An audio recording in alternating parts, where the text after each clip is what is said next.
श्रीराम जय जय राम। श्री अनंतकोटी ब्रह्मांड नायक राजाधिराज सच्चिदानंद सद्गुरु श्री ब्रह्मचैतन्य महाराज की जय। जय जय रघुवीर समर्थ। श्रीराम। श्री ब्रह्मचैतन्य गोंदवलेकर महाराज प्रवचन 5 मार्च। भगवंताचे नाम कधी सोडू नये। जगामध्ये सर्वस्वी खरे असे अस्तित्व एकच असले पाहिजे, त्यालाच आपण भगवंत असे म्हणतो। भगवंत हा अत्यंत सूक्ष्म असल्यामुळे मनुष्याचा विचार त्याच्यापर्यंत पोहोचू शकत नाही। मानवी विचार हा शब्दमय आहे, म्हणून विचाराच्या भूमिकेवर उभे राहून भगवंताची कल्पना करायला शब्द हेच साधन आहे। याला नाम असे संत म्हणतात। ज्या अंतःकरणात नाम आहे, म्हणजे ज्या अंतःकरणामध्ये भगवंताबद्दल प्रेम, आस्तिक्य बुद्धी, भाव, श्रद्धा आहे, तिथे भगवंत विशेष प्रकट झालेला दिसून येतो। भगवंताबद्दल आस्तिक्य बुद्धी असणे म्हणजे स्वतःबद्दल नास्तिक्य बुद्धी असणे होय। एका म्यानात ज्याप्रमाणे 2 तलवारी राहू शकत नाहीत, त्याप्रमाणे भगवंत आणि अहमपणा एका अंतःकरणात राहू शकत नाहीत।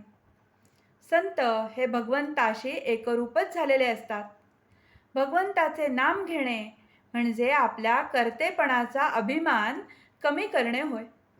नामाचे प्रेम लागले म्हणजे कर्तेपणाचा अभिमान कमी होतो। कर्तेपणा भगवंताकडे सोपविल्यावर आपली स्वतःची इच्छा राहतच नाही। जिथे इच्छा नाही, तिथे यशापयशाचे महत्त्व उरत नाही।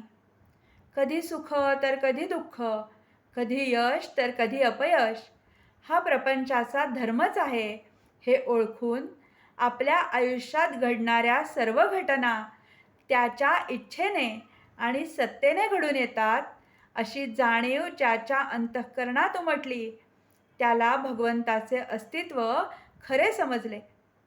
मी खरा नसून तोच खरा आहे हे सांगण्यासाठी जिथे मीच उरत नाही, ती खरी पूर्णावस्था होय। तिथे मी त्याला जाणतो हे देखील संभवत नाही। संत ओळखू यायला आणि त्याची भेट घडायला भगवंताचे नामच घेत राहणे आवश्यक आहे। नाम घेत असताना सदाचरण कधी सोडू नये, नीतीच्या मर्यादा कधी ओलांडू नयेत, निराश कधी बनू नये, देहाला उगीच कष्टवू नये। पण काही झाले तरी भगवंताचे नाम कधी सोडू नये। कर्तव्याचे फळ प्रारब्धाधीन असल्याने जे फळ मिळेल त्यात समाधान मानावे। किंबहुना भगवंताच्या सत्तेने सर्व सूत्रे हलतात, म्हणून प्रारब्ध देखील त्याच्या नजरेखाली काम करते। नाम घेणे म्हणजे सर्वस्व देणेच होय। मोठा अधिकारी आपल्या सहीचा शिक्का करतो। तो ज्याच्या हातामध्ये असतो, तो मनुष्य त्या शिक्क्याने साहेबा इतकेच काम करवून घेऊ शकतो। हे जसे व्यवहारामध्ये आहे, अगदी तसेच भगवंताच्या बाबतीतही आहे। जे काम प्रत्यक्ष भगवंत करतो, तेच काम त्याचे नाम करीत असते। आजचे बोधवचन। भगवंताचे प्रेम एकदा चिकटले की त्याच्या आड दुसरे काही येत नाही। जानकी जीवन स्मरण। जय जय राम।